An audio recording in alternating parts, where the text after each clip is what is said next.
السلام عليكم واهلا بيكم في قناه حكايات البحار. القصه بتاعت النهارده عن اللاعب البرازيلي دانيال كوريا. الشخص ده حرفيا وصل حياته للجحيم بسبب استهتاره، بس احنا مش هنسميها استهتار، احنا هنسميها بسبب قله ادبه. بس قبل ما نبدا في القصه حابب اشكركم جدا على تعليقاتكم الجميله اللي بتحفزنا اكمل في صناعه المحتوى.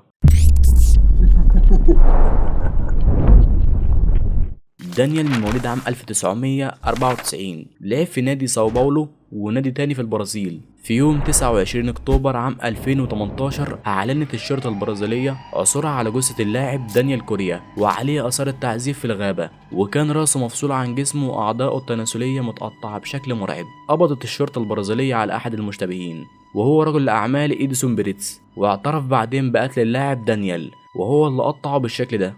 دانيال كان مدعو لبيت إيديسون بيريتس لحضور حفلة لعيد ميلاد بنته ألانا اللي بلغت سن 18 عام، وقال إن هو سمع مراته وهي بتصرخ فجري لأوضتها وشاف دانيال عريان وبيغتصب، وقال برضه إن هو فخور جدا باللي عمله بعد ما اتأكد إن هو مراته. وأظهرت التحريات إن لقيه في تليفون دانيال صورتين وهو في الأوضة مع مرات إيديسون وهي نايمة قبل ما حصل حادث وكان دانيال بعت الصور لواحد صاحبه على واتساب، وبعدها حصلت الجريمه. وصرح جواو ميلتون سيلز المدعي العام في القضيه ان راجل الاعمال إيديسون بيريتس استخدم تليفون راجل ميت بالاتصال باسره دانيال علشان يعزيهم. وبحسب اللي قاله المدعي العام ان بمجرد ما الشرطه لقيت الجثه إيديسون حاول يبقى متضامن مع عائله دانيال علشان ما يبقاش مشكوك فيه، ولكن لما حصل تحقيق في رقم التليفون اكتشف المحققين ان صاحب الخط والتليفون اتقتل في 2016 في مدينه ساو خوسيه دوس كامبوس في البرازيل، وهي نفس المنطقه اللي اتقتل فيها دانيال كوريا. وكانت الشرطه عايزه تعرف ازاي التليفون وصل لايد إيديسون وهل ليه صله بالجريمه اللي حصلت في 2016، لكن إيديسون رفض الكلام عن جريمه القتل اللي حصلت في 2016،